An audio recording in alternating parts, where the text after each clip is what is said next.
Iran में 2 हफ्ते से विरोध प्रदर्शन चल रहा है। इन सब के बीच supreme leader Ayatollah Ali Khamenei ने एक बड़ा और चौंकाने वाला कदम उठाया है।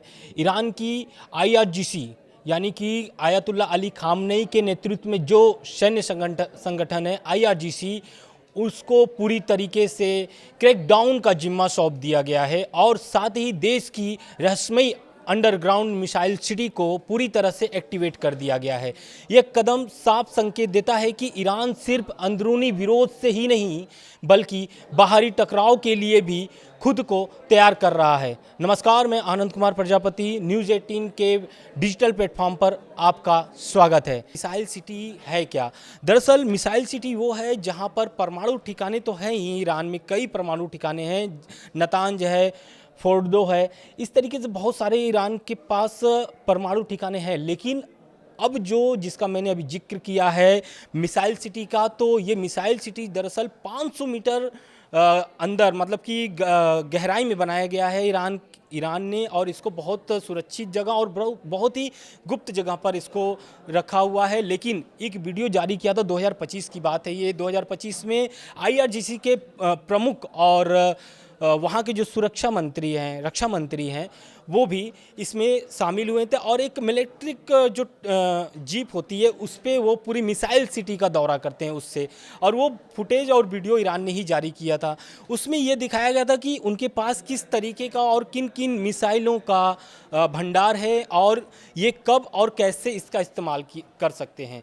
लेकिन अब ये जो दावा सामने आया और ये जो खामनेई ने अभी एक तरीके से फैसला और एक जिम्मा जो सौंप दिया है IRGC को, इससे ये साबित हो गया है कि अब जो ईरान है वो भी युद्ध के लिए तैयार है। क्योंकि ट्रंप का इससे पहले बयान आता था और ट्रंप ने भी कहा था कि जो ईरान है अगर बात नहीं मानता है, क्योंकि बात वो क्या मनवाना चाहते हैं, मनवाना ये चाहते हैं कि प्रदर्शनकारियों पर जो गोली चल रही है वो गोली न चले, प्रदर्शनकारी अपना प्रदर्शन करते रहें। लेकिन खामनेई साहब का ये कहना है कि शुक्रवार को जो खामनेई साहब का एक उनके सरकारी जो चैनल है उस पर प्रसारण हुआ था और उसमें खामनेई साहब का बहुत सारी मुख्य बातें सामने निकल के आई हैं। उसमें ये सामने आ रही है, पहला तो ये सामने आ रहा है कि जो प्रदर्शनकारी हैं मस्जिद को तबाह कर रहे हैं और जो महिलाएं जो बिना बुर्खे की घूम रही हैं। एक आपने फ़ोटो देखा होगा जिसमें खामनेई साहब के फ़ोटो को जला करके उससे वो महिला सिगरेट जलाती है। तो इन सभी मामले को लेकर के खामनेई साहब का कहना है कि इसमें जो लोग शामिल हैं ये आतंकवादी हैं, ना कि मुस्लिम और ना ही ईरान के निवासी हैं।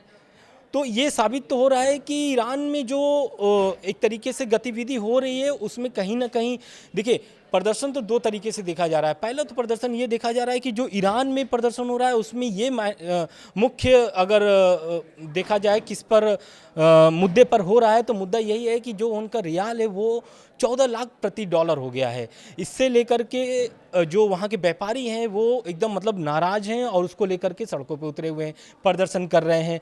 लेकिन एक प्रदर्शन और चल रहा है, वो प्रदर्शन है रात के अंधेरों में। ईरान में जब रात हो रही है तब प्रदर्शन और तेज़ हो जा रहा है और खामनेई साहब के विरोध में नारे लगाए जा रहे हैं। तो उस समय भी अब ईरान सरकार ने इसको लेकर के भी एक अहम फैसला लिया है और AI का इस्तेमाल कर रहा है। रात के अंधेरे में भी वो प्रदर्शनकारी के चेहरे को पहचान ले रहा है AI। तो कहीं ना कहीं ईरान हर मुसीबतों को और हर एक पड़ाव पर उनको कठिनाई का सामना करना पड़ रहा है। लेकिन अब ट्रंप की अब एक बहुत सारी ऐसी खबरें सामने निकल के आ रही हैं, जिसमें एक तो ये भी है कि जो ईरान के अटैक का एक ब्रीफिंग की गई है। उस ब्रीफिंग में ट्रंप ने दरअसल पूरे ईरान के नक्शे को देखा है कि कहाँ कहाँ हमला कर सकते हैं, कहाँ कहाँ ईरान के परमाणु ठिकाने हैं, उनको किस तरीके से तबाह किया जा सकता है। इन सब की ब्रीफिंग एक सामने आ रही है। जानकार तो ये भी कह रहे हैं कि आने वाले कुछ समय में, हो सकता है 24 घंटे या फिर 48 घंटे में, ईरान पर अटैक किया जा सकता है। लेकिन अब ये आने वाला समय बताएगा कि अटैक होगा या नहीं होगा। वीडियो में इतना ही आज के लिए, धन्यवाद।